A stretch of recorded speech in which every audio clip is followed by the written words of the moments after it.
창세기 34장 1절에서 10절 말씀입니다. 교독하겠습니다.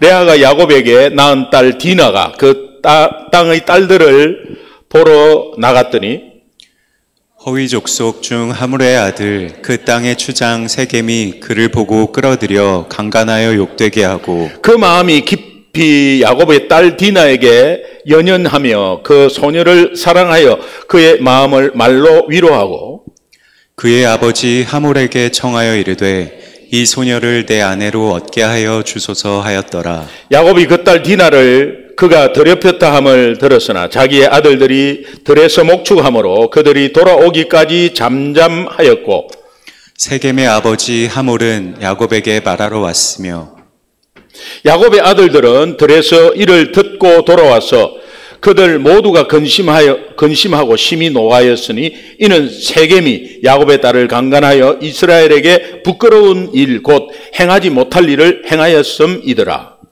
하몰이 그들에게 이르되 내 아들 세겜이 마음으로 너희 딸을 연연하여 하니 원하건대 그를 세겜에게 주어 아내로 삼게 하라. 너희가 우리와 통혼하여 너희 딸을 우리에게 주며 우리 딸을 너희가 데려가고 다 같이요. 너희가 우리와 함께 거주하되 땅이 너희 앞에 있으니 여기 머물러 매매하며 여기서 기업을 얻으라 하고. 아멘. 예, 하나님이 주신 말씀입니다. 오늘 제목을 세상과 타협할 것인가 아니면 하나님 앞에서 결단할 것인가, 영적 전쟁 관점에서 오늘 본문을 좀 봤으면 좋겠습니다. 그 전에 우리가 창세기 32장, 33장을 큐티를 했는데 거기에서 핵심 두 가지 말씀을 하십니다. 첫 번째는 하나님은 이스라엘의 하나님이 되신다. 이스라엘 뜻은 하나님과 씨름하여 이긴 자, 그런 뜻입니다. 이 의미는 반대로 좀 생각하면 야곱의 입장에서 생각하면 야곱이 씨름해서 하나님을 이겼습니다. 근데 하나님 입장에서는 하나님이 져 주셨습니다. 힘이 없어서 진 게 아니라 져 주셨습니다. 그러니까 이스라엘이라는 이름 속에는 져 주시는 하나님, 져 준다는 것은 큰 사람만 할 수 있습니다. 내가 상대보다 힘이 있을 때 져 줄 수가 있습니다. 하나님은 크신 분이시고 능력과 사랑이 무한하시기에 우리에게 져 주시는 하나님이십니다. 따라서 하나님의 크신 사랑을 알고 그 사랑을 체험한 저와 여러분은 다른 사람에게 져 주는 것은 큰 사람이에요. 이스라엘이에요. 그 사람이 바로 이스라엘이에요. 그렇다면 저와 여러분이 이스라엘이 된 줄로 믿습니다. 따라서 우리는 이렇게 고백합니다. 나의 하나님은 이스라엘의 하나님이다. 두 번째 창세기 32장, 33장에서 말해 주는 것이 주어진 상황을 피하지 말고 정면 대결하라. 이 정면 대결하는 것은 내 힘으로는 절대 할 수 없습니다. 야곱에 있어 가장 큰 걸림돌은 형 에서와의 만남이었습니다. 피하고 싶었습니다. 그러나 그는 이스라엘 정체성을 가지고 이미 이스라엘이란 이름을 하나님으로부터 얻었습니다. 그 이스라엘의 정체성을 가지고 형 에서를 담대하게 만납니다. 그는 승리의 이름 이스라엘을 힘입어서 형과의 만남을 피하지 않았습니다. 야곱이 만약에 그 상황을 피했더라면, 자기 힘으로 하려고 했을 때 피했더라면 하나님이 예비하신 회복의 복을 얻지 못했을 것입니다. 우리가 주어진 어려운 상황 속에서 염려하고 불평하지 않고 염려하지 않고 그 상황을 내 것이다 라고 받아들이고 믿음으로 나아간다면 하나님이 예비하신 회복의 복을 받게 될 것입니다. 이어서 오늘 본문 창세기 34장이 연결되는데 이 창세기 34장은 이런 승리와 회복을 경험한 야곱이면서도 그 가정을 향하여 호시탐탐 넘어뜨리는, 유혹하려는 사탄이 존재하고 있다는 것입니다. 우리는 승리를 하고 몇 번 축복을 받아도 그 속에서 늘 사탄은 공격하고 있습니다.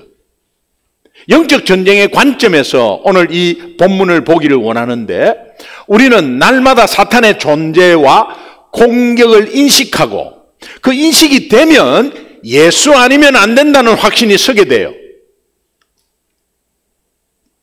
승리와 회복이 있은 후에 특별히 사탄의 공격은 더합니다. 왜냐하면 승리했다고 안심하고 있을 때 들어오거든요. 그러니까 승리와 회복이 있은 후에 사탄의 존재를 더 경계해야 합니다. 창세기 34장의 특징이 있는데, 하나님 이름이 한 번도 안 나옵니다. 이것은 이 장의 스토리가 하나님 통치하에 있지 않고 사탄의 지배하에 일어나는 일들임을 우리는 알아야 합니다. 사탄의 지배는 멸망과 죽음이 목적이에요. 사탄은 오직 죽이고 멸망시키는 것뿐입니다. 요한복음 10장 10절에 보면 도둑이 오는 것은 도둑질하고 죽이고 멸망시키는 것뿐이요, 내가 온 것은 양으로 생명을 얻게 하고 더 풍성히 얻게 하려는 것이라. 본문은 야곱의 가정에 일어난 충격적인 사건, 야곱의 딸 디나가 호기심에 이끌려서 가나안 사람 이 세겜 땅의 여인들을 보러 나갔다가 그 땅 추장 하몰의 아들 세겜에게 강간을 당하는 그런 이야기예요. 이 사건은 단순히 한 가정의 불행한 사건이 아니라 하나님의 백성이 영적 싸움터인 삶의 현장에서 왜 실패하는가, 그 원인을 잘 보여주고 있습니다. 하나님은 야곱의 가문을 통해서 언약의 백성을 이루고자 약속하셨습니다. 그러나 사탄은 끊임없이 이 언약의 백성을 유혹하고 세상 문화와 풍습 속으로 끌어들여서 하나님의 자녀를 넘어뜨리려고 하고 있습니다. 우리는 영적으로 깨어가지고 이것을 인식하고 경계해야 합니다. 영적 전쟁터인 우리 삶의 현장이 사탄의 유혹에 휩쓸리면은 타락과 실패가 일어나는 위기의 장소가 되는 거예요. 날마다 예수 이름으로 나아가면 하나님과의 언약이 맺어지는 현장이 될 터인데, 그 언약이 이루어지는 기적의 장소가 될 터인데, 그렇지 않으면 위기의 장소가 된다는 거예요. 본문에서 이 양면에 장소 이름이 나오는데 바로 그것이 세겜이라는 것입니다.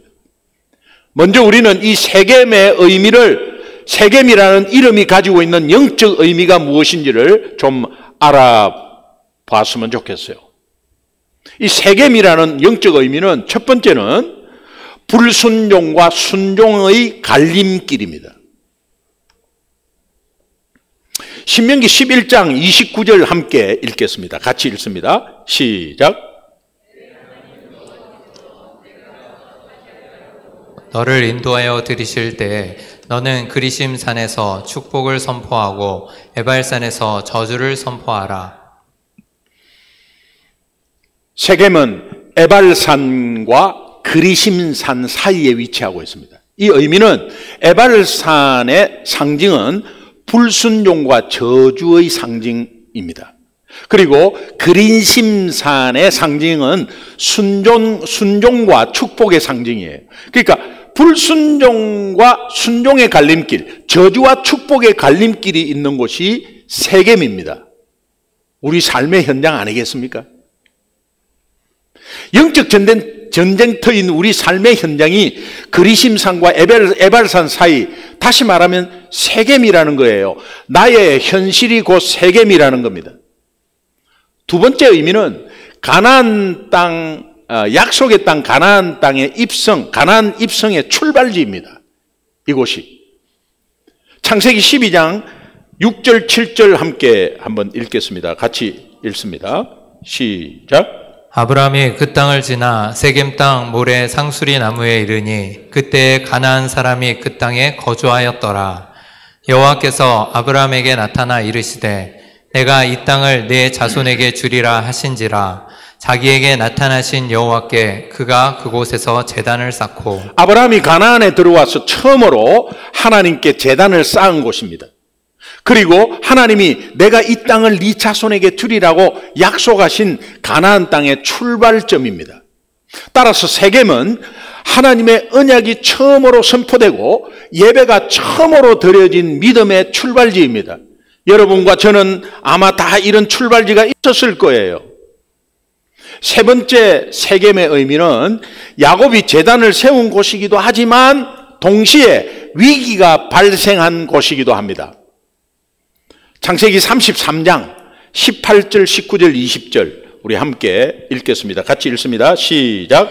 야곱이 밧단 아람에서부터 평안히 가나안 땅 세겜 성읍에 이르러 그 성읍 앞에 장막을 치고 그가 장막을 친 밭을 세겜의 아버지 하몰의 아들들의 손에서 베크시타에 샀으며 거기에 제단을 쌓고 그 이름을 엘로헤이 이스라엘이라 불렀더라. 야곱이 밧단 아람에서 돌아와서 형 에서를 만나서 화해를 했습니다. 그리고 그 후에 세겜성 앞에 장막을 치고 그 장막을 친 밭을 사서 하나님께 제단을 쌓고 그 이름을 엘로헤 이스라엘이라고 불렀습니다. 이 뜻은 우리 조상의 하나님이 나의 하나님이다, 그런 뜻입니다. 야곱의 신앙 고백이죠. 그런데 34장에서 그곳에서 디나 강간 사건이 발생합니다. 따라서 세겜은 하나님께 예배드리는 장소이기도 하지만 사탄의 공격으로 인해서 위기가 발생하는 곳이기도 합니다. 우리는 주일날 예배 잘 드리고 예배 잘 드리면 한 주간이 다 평하다고 생각하지만 절대 그렇지 않습니다. 예배 잘 드렸기 때문에 더욱더 긴장하셔야 됩니다. 영적으로 긴장을 늦추지 말고 경계해야 합니다. 이때가 주중에 사탄의 공격이 굉장히 심한 때예요. 네 번째 세금은 우리가 결정적인, 우리가 앞으로 추구하며 또 이것을 바라는 세겜이라 해야 되는데, 네 번째는 선택을 내리는 믿음의 결단지가 세겜입니다. 우리가 잘 아는 여호수아서 24장 15절 한번 함께 읽겠습니다. 같이 읽습니다. 시작. 만일 여호와를 섬기는 것이 너희에게 좋지 않게 보이거든 너희 조상들이 강 저쪽에서 섬기던 신들이든지 또는 너희가 거주하는 땅에 있는 아모리 족속의 신들이든지 너희가 섬길 자를 오늘 택하라. 오직 나와 내 집은 여호와를 섬기겠노라 하니. 세겜은 여호수아가 죽기 전에 이스라엘 백성을 이곳에 다 모아놓고 너희는 오늘 택하라. 오직 나와 내 집은 여호와를 섬기겠노라 하고 선포한 곳입니다. 따라서 최종적인 세겜은 하나님과 이스라엘 사이의 언약을 새롭게 확인하는 장소인 동시에 믿음의 선택을 내리는 결단의 장소입니다. 그렇기에 오늘 이 예배의 장소가 저와 여러분의 믿음의 결단을 내리는 진정한 세겜이 되기를 주님의 이름으로 축원합니다. 이런 맥락에서 오늘 본문을 통해서 우리 신앙생활의 영적 분기점이 되는 이 세겜에서 하나님이 우리에게 말씀하시는 중요한 메시지가 있습니다. 저는 크게 세 가지로 나눠봤는데, 첫 번째는 세상이 주는 유혹을 경계해야 한다. 경계해야 한다. 세상이 주는 유혹이 뭡니까?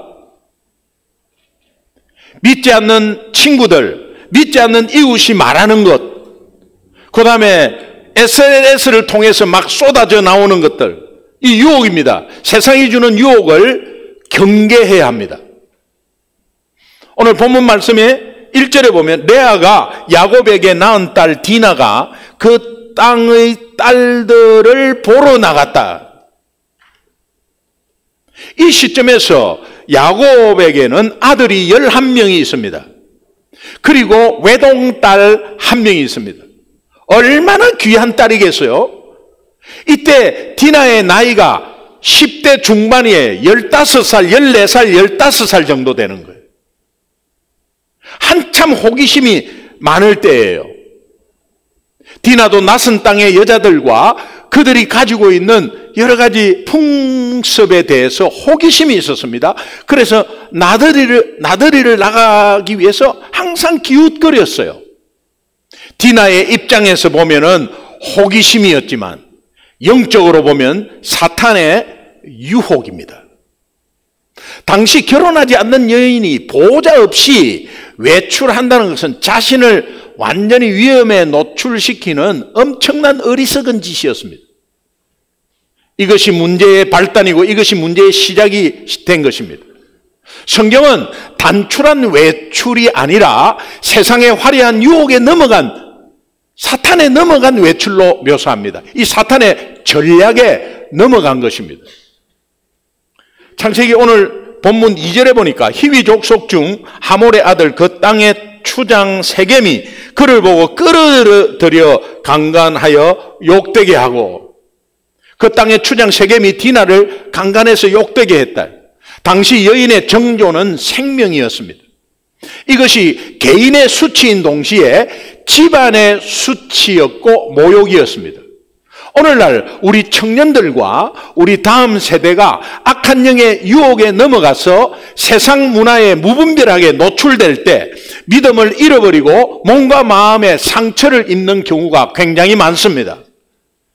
신앙 없는 연애, 믿음과 믿음이 만나지 못하고 신앙 없는 사귐, 무분별한 세상 유행을 추구하고 제한 없이 SNS에 완전 노출되어 있는 것이 바로 오늘 이 창세기 34장에 있는 디나가 맞이한 유혹들이 오늘 우리에게도 있다는 겁니다.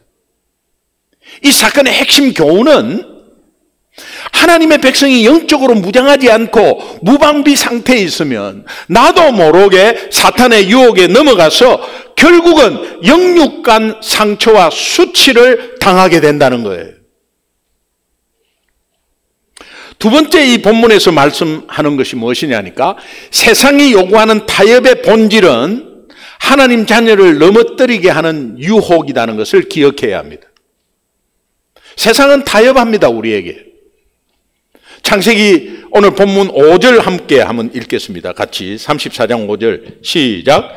야곱이 그 딸 디나를 그가 더럽혔다 함을 들었으나 자기의 아들들이 들에서 목축함으로 그들이 돌아오기까지 잠잠하였고, 당시의 집안 일은 아버지가 장성한 아들들의 동의를 구하는 것이 또 같이 상의하는 것이 보편적이었습니다. 그러나 야곱의 아들들은 들에서 일하고 있었습니다. 아들들과 같이 상의한다는 이 의미는 집안의 크고 작은 일은 아버지와 더불어 그 아들들에게도 책임이 있다는 거예요.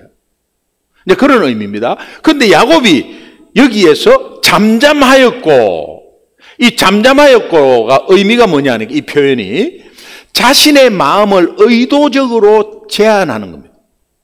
자신의 마음을 의도적으로 제한하는 건 뭐죠? 참는 겁니다. 참는 거면 겉으로는 괜찮지만 속은 뒤집어집니다. 참는 거는 내한테 스트레스 엄청 오는 거예요. 이게 표현이 지금 마음을 의도적으로 제한했다. 이 표현은 참았다는 겁니다.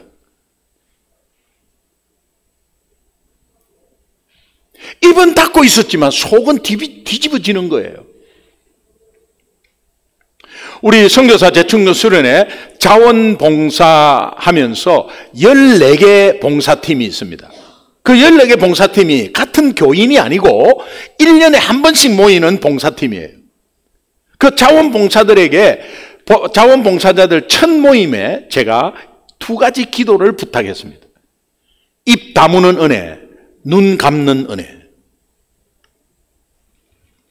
그 말에 순종한다고 하면서 입은 닫고 있지만 실제 봉사 현장의 현실은 마음에 안 드는 것이 너무 많습니다. 속이 뒤집어질 겁니다. 그 상황이 얼마나 많겠어요. 안 보여도, 저는 안 보아도 짐작합니다.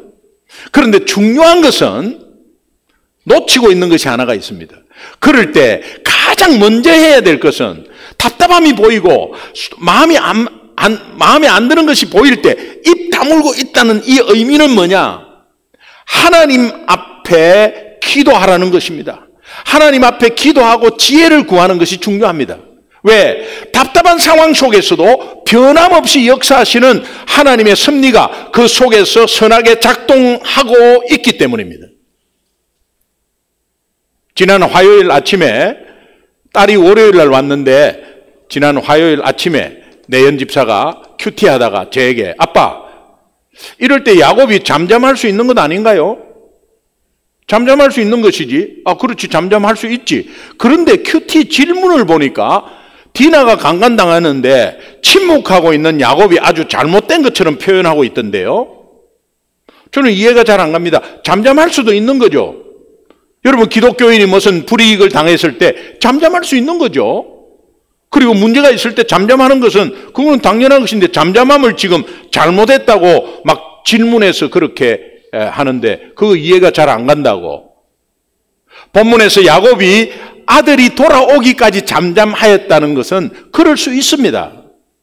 이해는 갑니다. 그런데 여기에 야곱의 근본 문제가 하나 있습니다. 그것을 성경은 말하는 거예요.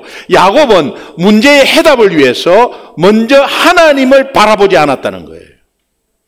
하나님을 바라보지 않고 입 다물고 있었다는 거예요.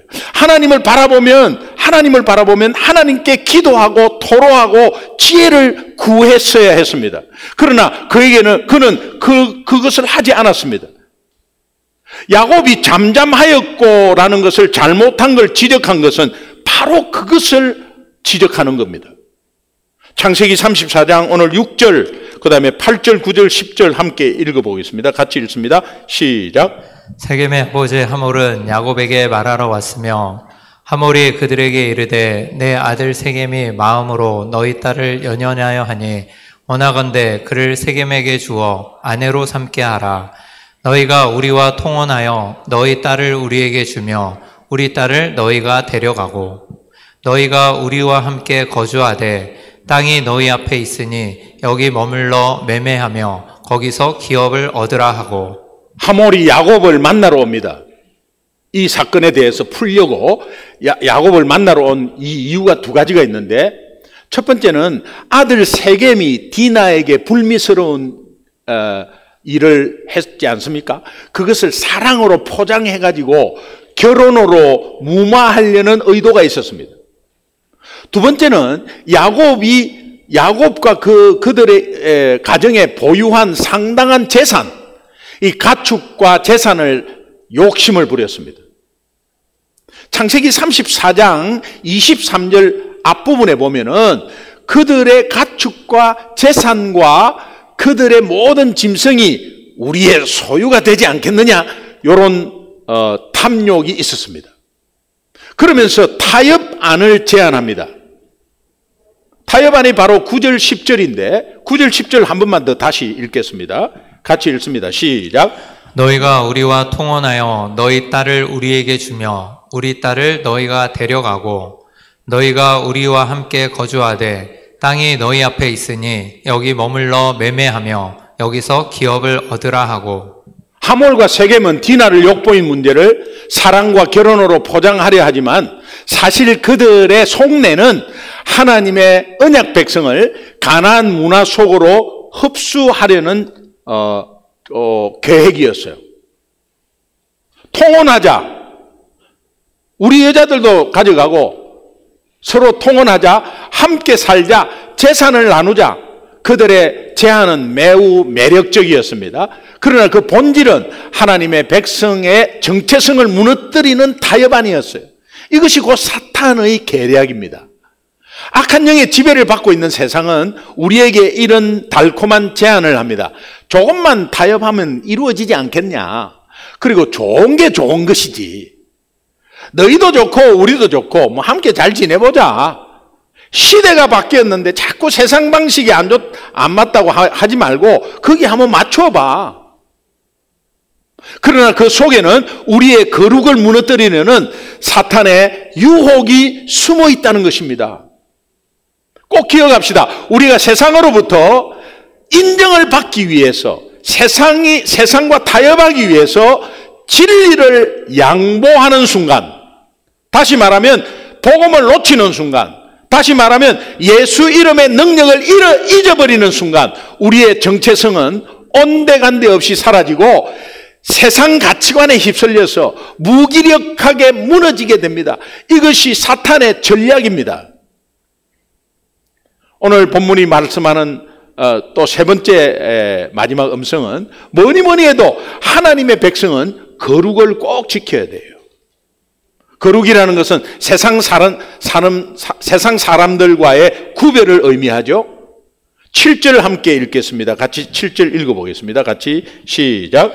야곱의 아들들은 들에서 이를 듣고 돌아와서 그들 모두가 근심하고 심히 노하였으니 이는 세겜이 야곱의 딸을 강간하여 이스라엘에게 부끄러운 일, 곧 행하지 못할 일을 행하였음이더라. 이 내용은 단순히 가정의 문제, 개인의 문제에서 벗어나서 언약 백성 이스라엘에 대한 수치입니다. 하나님의 백성은 세상과 같아질 수 없습니다. 하나님은 아브라함과 이삭과 야곱을 택해서 세상과 구별하셨습니다. 디나 사건은 단순한 개인의 수치가 아니라 공동체 전체의 거룩을 위협하고 무너뜨리는 사탄의 계략입니다. 오늘 우리 한 사람이 세상의 유혹으로 인해서 진리를 뒤로하고 타협을 한다면 공동체, 가정 공동체가 무너지고 교회 공동체가 수치를 당하는 것입니다. 성도의 삶, 우리의 삶은 개인적인 차원을 넘어 믿음의 가정과 그가 속한 교회가 연결되어 있다는 것을 꼭 기억하시기 바랍니다. 세상 속의 유혹은 늘 매력적으로 포장되어서 우리에게 다가오지만은 사랑, 성공, 번영, 화려함 이런 것으로 다가옵니다. 이것은 하나님 자녀의 정체성을 흔들어서 무너뜨리는 사탄의 계략입니다. 우리가 이걸 절대 잊어서는 안 됩니다. 우리는 세상과 구별된 존재입니다. 따라서 세상 속에 살고 있지만 거룩을 지켜야 합니다. 거룩을 내가 거룩해야지, 내가 거룩을 지켜야지 해서 지키는 게 아닙니다. 내 힘이 아닙니다. 여러분 오늘 거룩하게 된 것은 여러분의 힘입니까? 아닙니다. 예수 그리스도의 십자가 때문입니다. 그렇기 때문에 거룩을 지키려면 오직 예수님의 능력에 의지하고 그분만을 의지하는 것, 그분만을 바라보는 것, 이것이 거룩을 지키는 거예요. 나 한 사람의 믿음이 무너지면 공동체 전체가 영향이 있습니다. 그러나 나 한 사람이 살아나면 공동체가 살아납니다. 결론,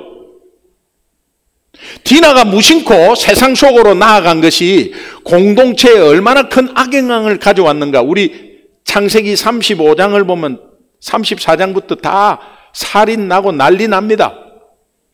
세겜과 하몰의 제안은 굉장히 달콤해 보이지만은 그 본질은 하나님의 백성을 무너뜨리고 그들 속에 흡수시키려는 사탄의 계략이 들어가 있습니다.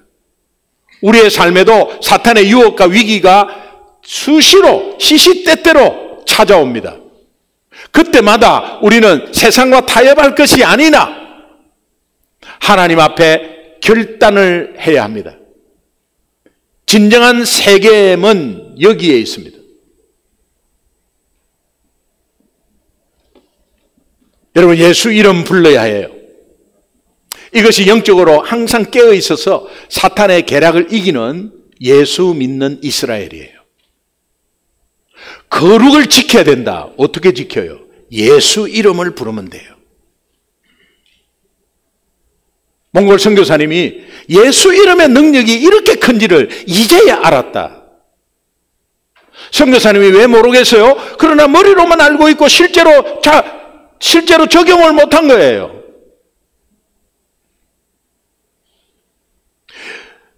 전도 현장이 삶의 현장이고 선교의 현장이 삶의 현장인데 거기에서 예수 이름의 능력과 예수 이름을 선포하니까 하나님이 딱 상황을 제압시키더라는 겁니다. 자, 이제 우리 스스로에게 이 세 가지 질문을 한번 해보십시오. 첫 번째는 나는 무분별하게 세상 속에 노출되어 있지 않은가. 세상이 만만히 보는 거예요. 믿지 않는 친구들이 나를 만만히 보는 거예요. 쟤는 뭐 하자면 잘해. 그냥 같이 하면 뭐 이리 따라오고 저리 따라오고. 두 번째, 우리 자녀들은 세상의 유혹 속에서 어떻게 보호받고 있죠? 여러분이 보호할 수 있습니까? 12세만 지나면 통제불능이에요. 예 하면서 통제불능이에요. 여러분 자녀를 세상 유혹 속에서 어떻게 보호하세요? 어떻게 보호할 수 있나요? 하지 마라 천만의 말씀. 세 번째, 나는 세상과 타협하면서 거룩을 놓치고 있는 것 혹시 없습니까? 요 세 가지 질문에 답은 오직 하나입니다. 바로 예수 그 이름이 얼마나 큰 능력임을 확신하고 예수 앞에 서는 겁니다. 그리고 예수 능력의 이름을 부르는 거예요. 여러분이 머리로는 알고 있지만 예수 이름 부른다고 그렇게 돼? 예수 이름 부른다고 내 기도가 그냥 내 그 불안한 마음이 예수 이름 부른다고 내가 그 유혹을 어떻게 이길 수 있을까? 예수 이름을 불러보시라니까요. 실제로 예수 이름으로 명하노니 나에게 오는 유혹은 물러갈지어다. 이런 고민 속에 염려 속에 있는데 예수 이름으로 명하노니 악한 영은 그렇게 달콤함으로 다가오지만 사탄의 전략임을 믿고 예수 이름으로 명하노니 사탄은 떠나갈지어다. 그렇게 실제로 적용해 보라니까요. 사탄의 유혹과 방해 앞에 예수 능력의 이름을 선포하는 것은 굉장히 중요한 것입니다. 이번 한 주간 내내 여러분의 삶의 터전에서 예수 이름 앞에 나오고 예수 이름을 부르고 예수 이름의 능력이 충만하게 나타나기를 주님의 이름으로 축원합니다. 아멘. 기도하겠습니다.